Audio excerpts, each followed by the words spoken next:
The country is waiting with bated breath to see if former President Jacob Zuma will indeed defy the Constitutional Court ruling and not appear before the Zondo Commission of Inquiry to answer questions related to state capture. The refusal by former President Jacob Zuma to appear before the Zondo Commission of Inquiry has raised questions around his conduct towards the Constitution. Constitutional experts have accused him of being a constitutional delinquent. Good evening, I'm Aldrin Simpier, and this is Unfiltered. Former President Jacob Zuma said in a statement last week that he will not cooperate with the State Capture Commission of Inquiry and does not fear being arrested. This despite the Constitutional Court ruling ordering the former president to comply and appear before the Commission of Inquiry. He alleges that the decision of the Constitutional Court also mimics the posture of the Commission in that it has now also created a special and different set of circumstances, rendering him completely defenseless against the Commission. He also claims that the court has been politicized. Tonight we ask you, what do you make of former President Jacob Zuma's intention to defy the Constitutional Court order against him? Remember that you can join the discussion on our social media platforms using the hashtag SABC Unfiltered. Our guest this evening, former Public Protector Advocate Thuli Madonsela, who's also the Chair in Social Justice in the Faculty of Law at the University of Stellenbosch. She's also the founder of the Tuma Foundation. We're also joined by Professor Kyaleboga Maponya, who is the Professor of African Politics at UNISA, as well as President of the African National Congress Veterans League. Dr. Snugi Zegalala is joining us this evening. And then a bit later on, we'll hear from Kebi Mapatso, who is the President of the Umkhonto weSizwe Military Veterans Association. So those are the guests who are joining me this evening. But remember that you can also be part of these conversations on social media by using the hashtag SABC Unfiltered. Okay, let's start off with Professor Thuli Madonsela. Thank you so much for joining us this evening. And let me thank all the other panelists as well for making time for us. Prof, let's start off with you, though, Professor Thuli Madonsela. As the former public protector, when you compiled the State of Capture report, did you anticipate at all that there would be what some would say probably a snag, but also a defiance against the Constitution? Good evening, Aldrin. Thank you for the privilege. Good evening, colleagues on the panel, and good evening to the viewers. At the time that the report on state capture was released, I didn't anticipate that anybody would defy the commission or the law, and least of all, the president of the country, who would be the person who sought to protect and promote the Constitution, the person who accepted the report and, sorry about that, the person who accepted the report and established the Commission of Inquiry, and in the process appointed its chairperson. Mm-hmm. But even getting to that particular process of setting up the Commission of Inquiry and also the appointment of the chairperson, that was a bit of a struggle, even getting to that point of 2018. It was a struggle, but eventually it was resolved amicably. And you will recall that when the president eventually appointed the Commission of Inquiry, he had conceded certain things. There were just a few personal things that he wasn't happy about, and hence took those matters to the Gauteng court, which decided those matters in my favor. Okay, let's ask Professor Maponya on this one. Professor Maponya, do you think that we should have anticipated that something like this could happen, considering that when Advocate Thuli Madonsela was doing the investigation, the former president at the time had even said and claimed that she did not speak to him? Thank you, Aldrin, and good evening to the other panelists. Thank you for inviting me. I'm not so sure whether we should have anticipated that. My take on this is precisely the Constitution itself. And I know that, in the run-up to this interview, there have been a lot of memos about whether this constitution is sacrosanct or whether this constitution is what it is supposed to be based on the founders of this constitution in 1994. So in my view, it is about the letter and spirit of this constitution, which gives rights not only to citizens, but also political office bearers. Mm-hmm. So on the one hand, in my view, it is actually a very good summary of the intersection between democratic participation as well as representative democracy, in a sense that we have to bring in on board the people that elect, the public office bearers, who, in my view, are very, very concerned about the fact that since 1994, we have struggled as a country to ensure that our public office bearers adhere to accountability.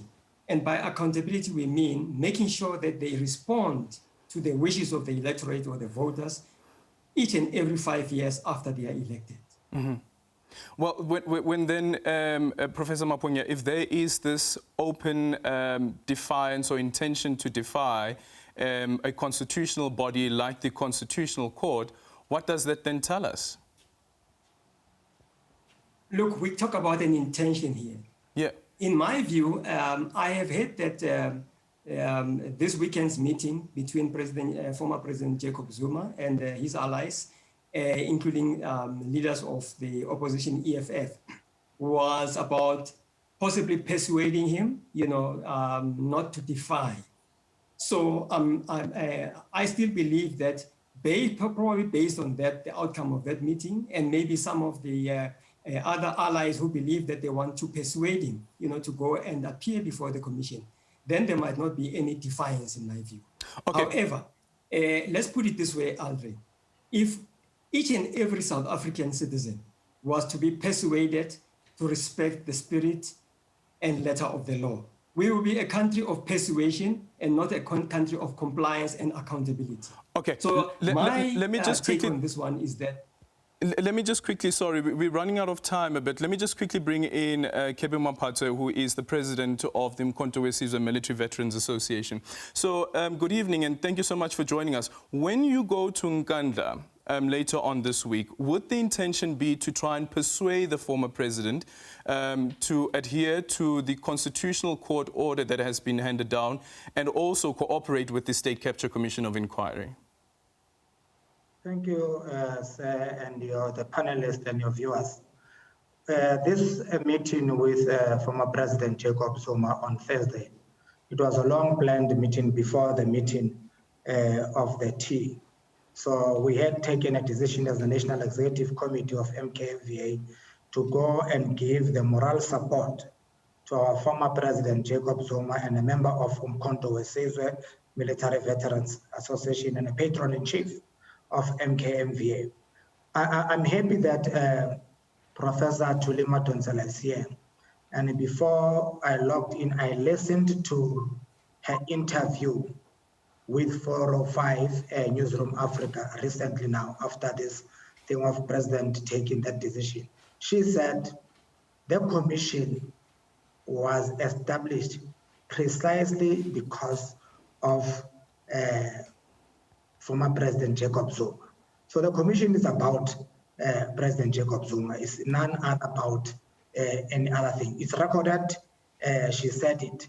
So I'm happy she's there. But what we're going there to do is a long-standing culture of Umkhonto we Sizwe that whenever one of your own is facing difficulties, we must go and support. And I'm happy that we're talking about the Constitution. President Jacob Zuma has been obedient and has said he respects the Constitution of the Republic. And he has been continuously saying, my problem only is the problem with the Deputy Chief Justice Zondo presiding over me. We can have just quickly judge. Hold that thought. We're going to go to a quick ad break. When we come back, we're going to complete that thought, and then we'll have Dr. Snuki Zagalala being part of the conversation. And I'll give Professor Thuli Madonsela an opportunity to respond to you as well. So we're going to go to a quick ad break. The conversation continues. Remember that on social media, you can use the hashtag SABC Unfiltered.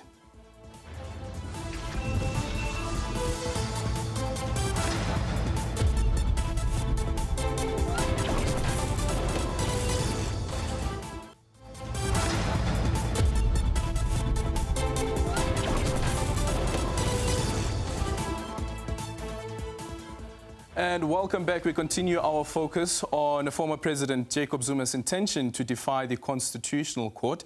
And just before we went to an ad break earlier on, we were in conversation with Kebi Mapato, who is the president of the MKMVA. So the question that I'd ask, though, Mr. Mapato, is when you meet the former president, would you be trying to persuade him to adhere to the Constitutional Court orders that have been handed down and to cooperate with the State Capture Commission of Inquiry?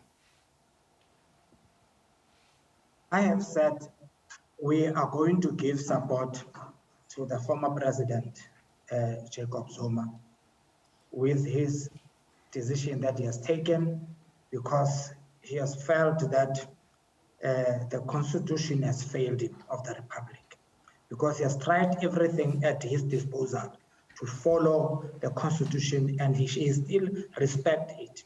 And he only complains about only one thing, that can the Deputy Chief Justice recuse himself. And he applied to court for the review of the recusal of the Deputy Chief Justice.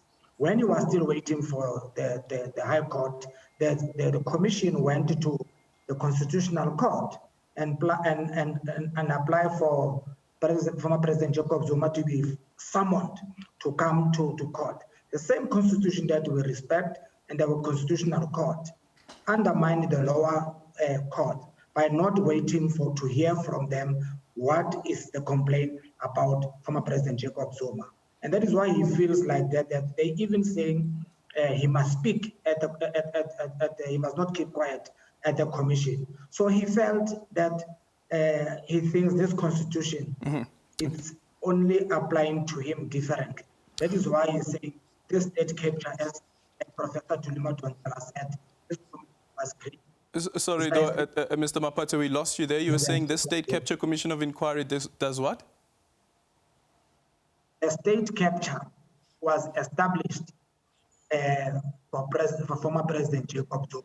Okay. This has been confirmed by the Professor Tulima Donsela in an interview with 405 that is why we have established this state capture inquiry. It's about former President Jacob Zuma, okay. Nobody else, because he fired Minister Nene and replaced him with Comrade Des Van Rijn. Okay. So it's clear that it's all about former President Jacob Zuma, nothing else. The outcome of the state capture report, it must come out with the recommendation that says Zuma is the face of corruption and of state capture. That's how we analyze it as MK, and this is our position. Okay. Dr. Snugi Zigalala, thank you so much as well for making time for us. Quite a lot that has been said so far. But what do you make of a fellow comrade saying publicly that he will be defying a Constitutional Court order? If everything... sorry, Mr. Mapato, the question was to Dr. Zigalala. My apologies for that. Oh, okay. No. Well, as Veterans League, we had an NEC meeting on the 28th and on the 4th, and we resolved to persuade every member of the ANC to comply with the request that they should appear in front of the Zondo Commission. It is a NASREC resolution that they should support the Zondo Commission, and also is an NEC resolution in August and September that you should comply with the Zondo Commission. No matter how painful it is, where a lot of issues that affect the integrity of the organization have been reflected at the Zondo Commission. We said we should comply with the law and make sure that you support the Zondo Commission. And so we'll persuade every member of the ANC to appear in front of the Zondo Commission so that you can have full information and evidence of what happened during state capture. It's important for the ANC. It's also important for society as a whole. But here you have another ANC member, Kebi Mapato, the president of the MKMVA, saying that they support the former president's stance. Well, it's up to MKMVA to do that. But as you know, I want to put the history of MKMVA. MKMVA is not a constitutional structure of the ANC. It's a substructure, and it reports directly to the SGO. That's where it reports. And so it's not a permanent and constitutional structure of the ANC. And so But they are don't members deal with of the policy ANC. matters. Do you agree, though, that they are members of the ANC? And this is a view that they hold, and a campaign probably that they'll go on. Those are individuals. That's not an ANC position. That's not an ANC policy. That's personal views. We don't deal with personal individual views here. We deal with policy issues of the ANC. It's a Nasrec policy, and also it is an ANC policy that was taken on the reaffirmed on the 31st of August and in September. It's a policy of the ANC. It's not an individual view. And so all I'm saying is that that's why we request all members of the ANC to comply with the Zondo Commission and appear in front of the Zondo Commission. It's an ANC policy. Okay. Professor Thuli Madonsela, just a quick response there to Kebby Maphatso. Well, thank you. Mr. Maphatso is right that I said that the State Capture Commission was primarily established to investigate whether allegations against President Zuma were true. If you've read the report, you would know that the report, the investigation was done in terms of the Executive Members Ethics Act to establish whether it was true that the firing by President Zuma then of Minister Nene was based on an improper relationship between President Zuma and the Guptas, and that firing led to him being replaced by two subsequent persons who were allegedly proxies of the Gupta families and companies that are co-owned by the then president's son and the Guptas. That is in the report. That's not my invention, but that doesn't mean that the findings are already predetermined. Firstly, I did say that there were also ancillary issues that had to be investigated, which was a suggestion that through that relationship, that improper relationship between the president and the Gupta family, that family and the companies that were co-owned by them and the president's son were influencing appointments to other strategic components of the state, such as state-owned enterprises, hence the ESCOM story, Transnet, and other entities of the state. So that's not at issue, but the outcome is not predetermined. If we are being investigated for having let in the people who allegedly committed arson in a building, it doesn't mean you're guilty of that arson. You have an opportunity to go and explain yourself. And President Zuma claimed that I didn't give him an opportunity to explain himself. He now has an opportunity to do so. Should Deputy Chief Justice Zondo recuse himself? I don't think so. President Zuma knew of the relationship he alleges to be having with the Deputy Chief Justice. He knew when he appointed him. And in terms of the law, he had all of the rights to raise those objections because there's a distinction between selection and appointment. Yep. So before he appointed, after the selection process, he could have said, no, I cannot have this person judge me because we have a relationship. Okay. Therefore, I don't think that objection. Okay, we're going to go to a quick ad break, and that's part of the conversation that we're going to have when we come back, because the former president had said in his letter as well that initially he was told that it would be Judge Desai who would be appointed as the chairperson of that State Capture Commission of Inquiry, but the name was then changed.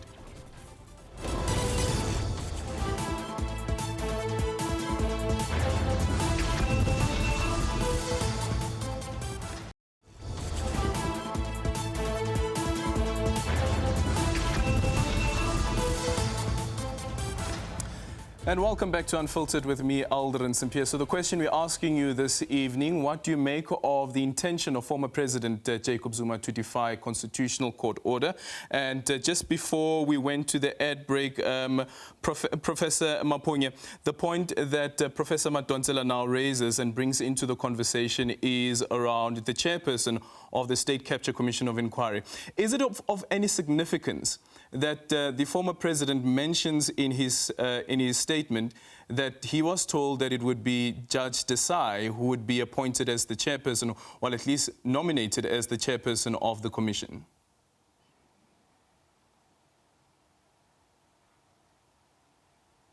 Hi, Professor Maponya, can you hear me? Aldrin, I didn't hear the question. Okay, I'm asking that is it of any significance that the former president in his letter states that he was told, or the person that was nominated, it was Judge Desai, and that nomination had changed to Deputy Chief Justice Raymond Zondo. Is it of any significance at all?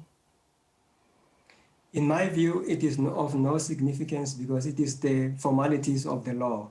It doesn't matter which judge or which magistrate I'm going to appear before, as long as the spirit and letter of the law is respected, in my view.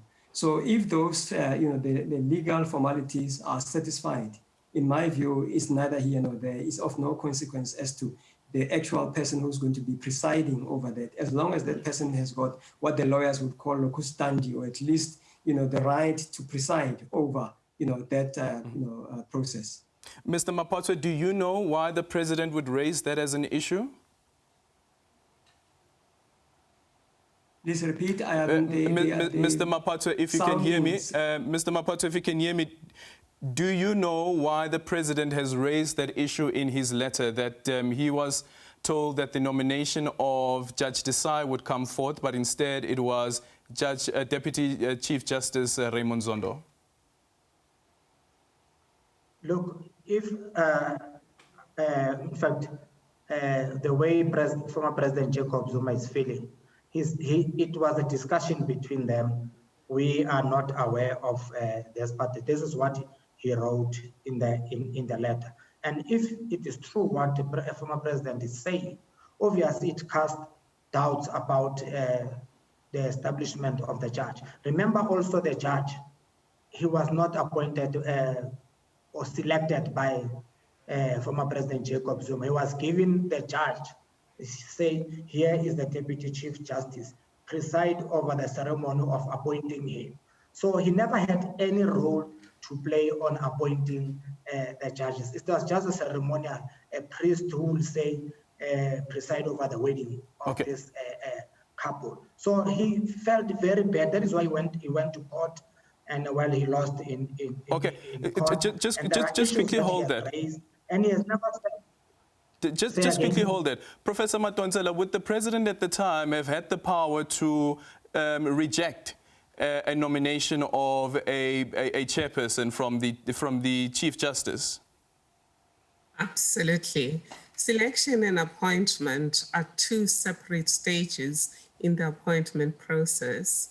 The president, for example, has Parliament selecting judges has the Judicial Services Commission selecting judges. He is at liberty to object to the selected person, but he can only do that on Professor, valid unfortunately, I'm so sorry to keep on interjecting. Unfortunately, we have to say goodbye to our SABC 3 viewers, but the conversation continues on the SABC News Channel 404.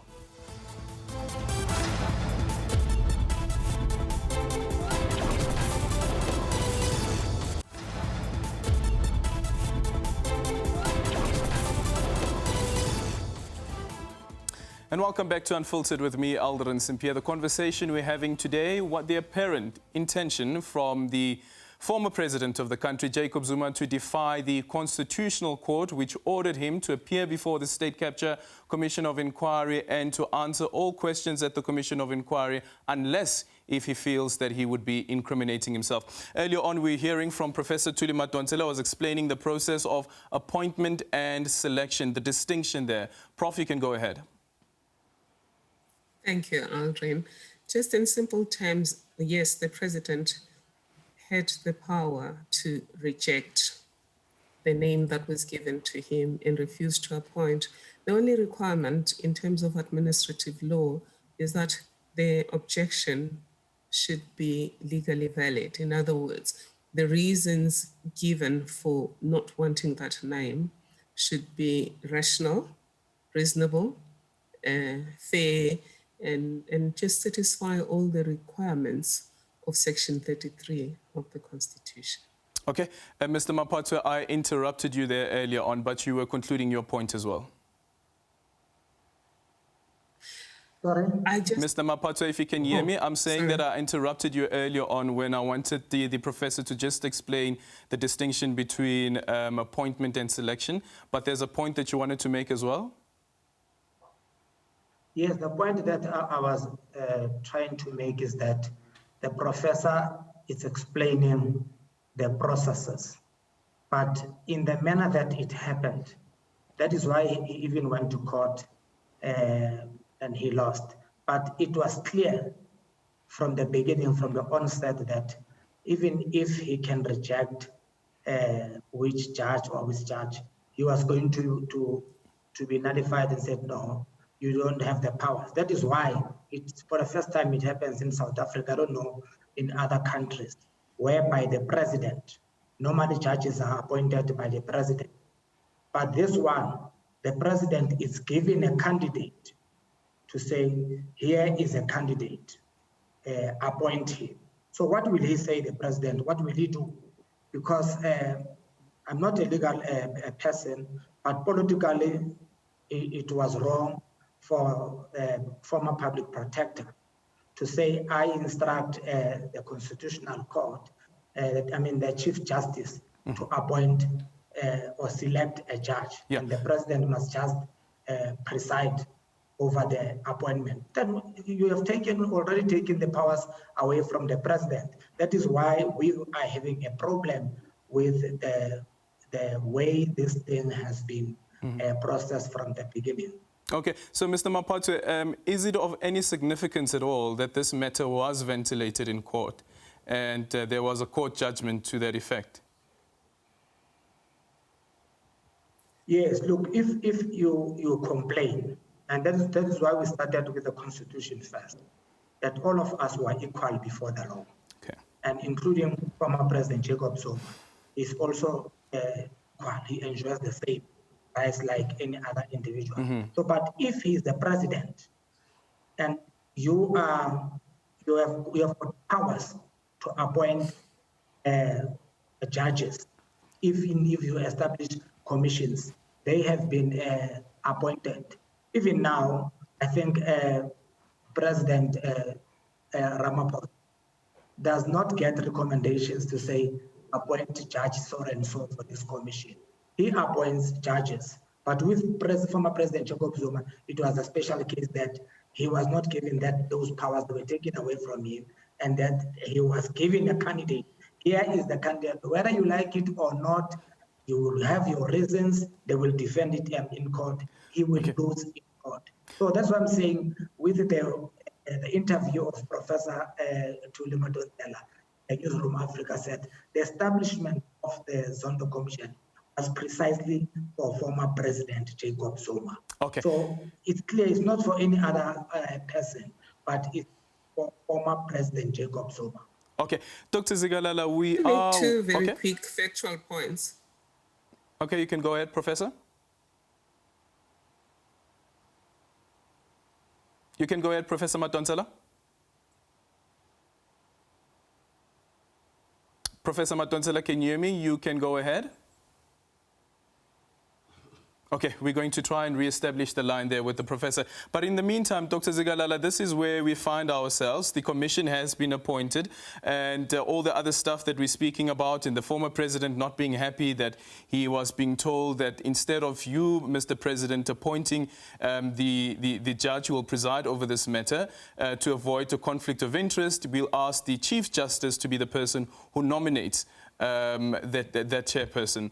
But that's where we are at the moment. And there's a resolution, as you say, that the ANC has made as well at its NASREC conference. What happens now? Well, we as Veterans League, as I said earlier on, will persuade every member of the ANC to appear in front of the Zondo Commission. And our view is that the former president should be persuaded. If need be, the Veterans League will have to sit down with, if need be, and persuade him to do that, because he is interested in uniting the ANC and the country, is interested in renewing the ANC and the country, And so we know that that's where his interest lies. He does not want to see a divided ANC, nor a divided country. And so we plead with all members of the ANC, those who are requested to appear in front of the Zondo Commission, to do so, because this will help to cleanse the ANC and make sure that we elect accountable representative in parliament, and that we have a parliament that has the interest of society at heart. For us, the Zondo Commission is very, very important for us. It's very painful for us, but we find that it's a cleansing process of the ANC itself. What is blocking you right now, Dr. Zikalala, from persuading the former president? No, nothing is blocking us at all. So what would inform needs be?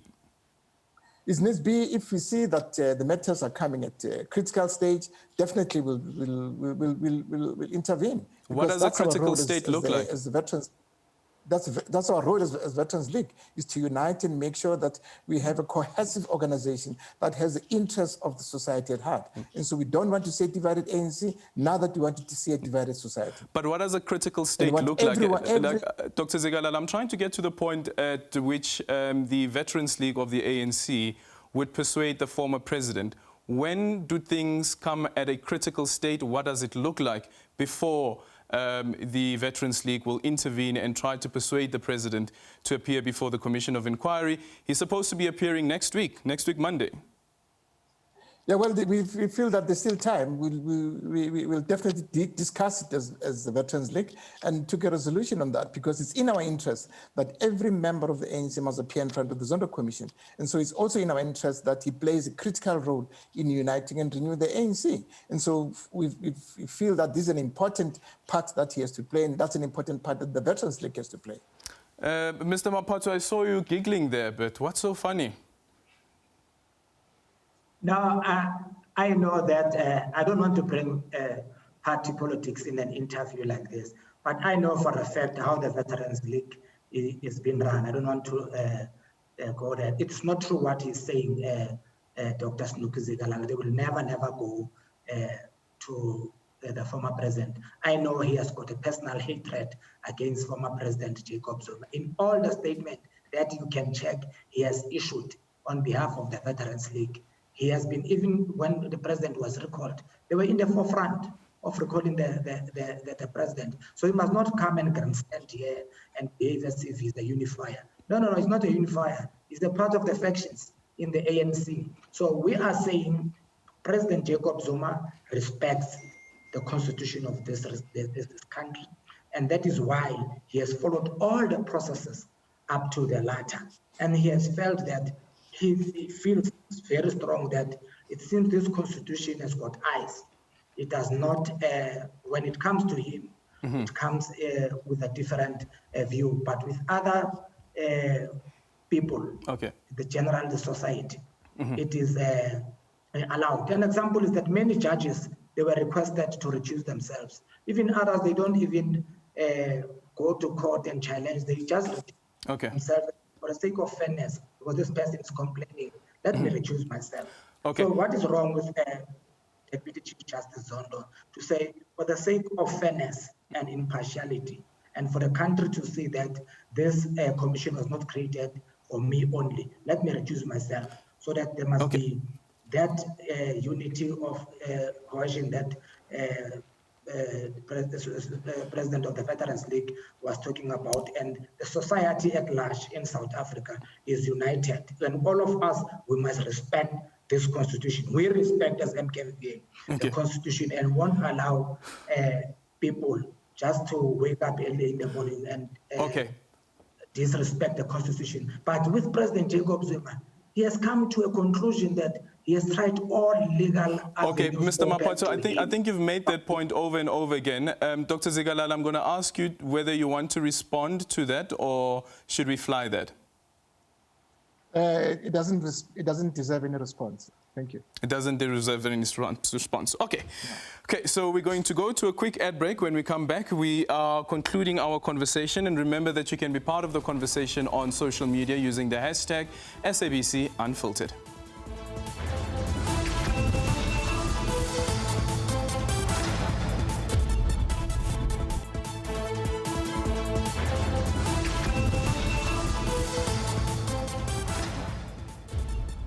Okay, and we are wrapping up the conversation that we're having this evening around former President Jacob Zuma's intention to defy the Constitutional Court order that he appears before the State Capture Commission of Inquiry, and a summons has been served on him that he appears on the 15th of this month, which is next week, Monday. But unfortunately, there is this that is also playing out, Professor Maponya, where you have two factions of the ANC and the divisions playing out here, and you wonder whether or not they'll be able to persuade the president, the former president, to appear before the State Capture Commission of Inquiry, or does this make it even more difficult? Well, we have to wait and see. As Dr. Zikalala says, that there's still time between now and next week, Monday. However, it is clear in my view that this matter obviously is going to not adversely affect only the ANC itself, you know, in terms of all its formations, but also the country at large, because we are looking at the situation where we are at a crossroads in terms of what needs to be done. South Africa itself, we cannot afford as a country not to be seen to be a country that is following the rule of law. And this is going to be definitely a test case, in my view, if the former President Jacob Zuma does not appear, you know, next week. But if he does, obviously this will also save us unnecessary, you know, problems in the future, whereby we will depend on persuading people first before they can comply with the spirit and letter of the law. What's the worst case scenario then, which you say, Professor Maponya? Please repeat. What would the worst case scenario be, Professor Maponya, if you could hear that? Worst case scenario, in my view, is President Zuma not appearing at the commission, and of course, you know, arrest warrants having to be served, and of course, you know, a situation whereby we might have anarchy in the country. In already, this word is not coming from me. One of the parties, I think it was the African National Congress, mentioned that we don't want anarchy. We want people to comply, and hence the issue of persuading him, you know, to appear there. But in my view, it is not a question of persuading, you know, public representatives or former public representatives to comply with the spirit and letter of the law. The idea is for them to know that it is their responsibility.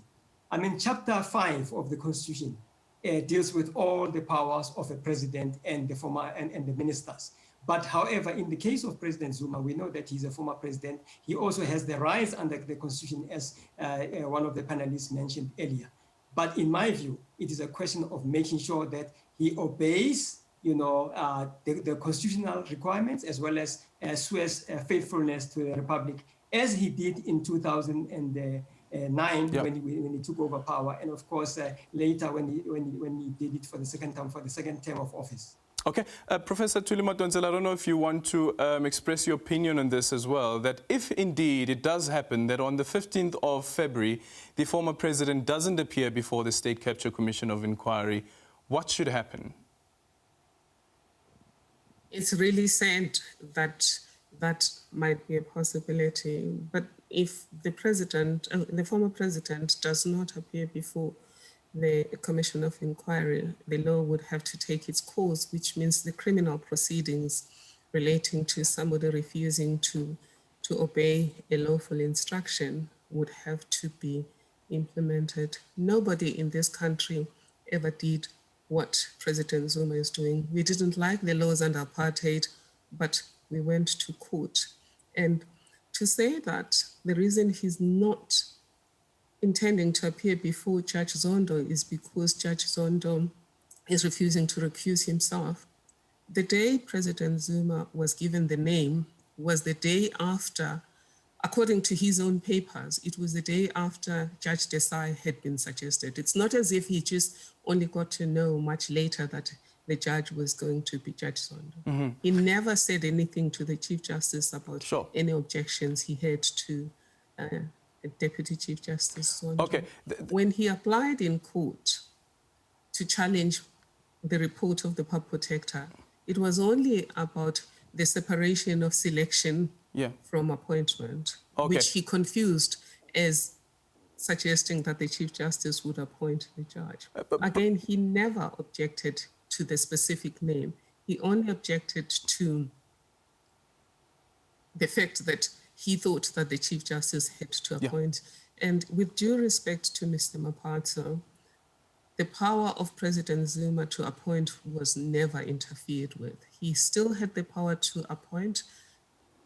He appoints judges every day, but he doesn't select them. And even with commissions of inquiry, it's not true that the president selects and appoints. The president requests the Chief Justice to give him names. The only thing that was changed in the report of the Public Protector was that instead of the Chief Justice giving the president a number of names, the report said only one name should be given. But his administrative law powers were not interfered with, because we are a constitutional democracy. We are founded on the supremacy of the Constitution and the rule of law, and there was no chance that the report could have interfered. Okay, Professor Madonsela, just quickly then, if the former president doesn't appear before the State Capture Commission of Inquiry and the commission secretary goes ahead to lay a charge against him again, does this then mean that the former president would face, let's say, conviction of 6 months imprisonment with an option of a fine, or even both, and that's the end of the story? He doesn't have to appear before the commission if the commission wraps up its investigation? Well, who are you asking? I'm asking you, Professor Madonsela. All right, thank you.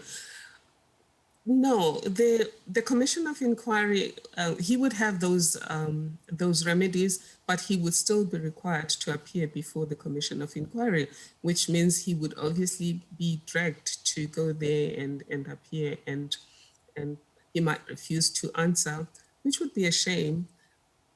Mr. Zikalala said that this is going to be a problem for the country internally. It's going to be a problem for the country internationally as well. Brand South Africa is going to be damaged. Our soft power in the world is going to be diminished. And those rating agencies, one of the things that they keep looking at, and that they kept looking at when I was a public protector, was adherence to the rule of law. And South Africa has had many, many problems, but the rule of law has always been one of our aces. Okay, fortunately, we've come to the end of the conversation. Thank you so much for being part of this conversation to my 4 panelists. And thank you so much as well to you for choosing Unfiltered this evening on the SABC News channel as well as SABC 3. Thank you so much. Enjoy the rest of your evening. Goodbye.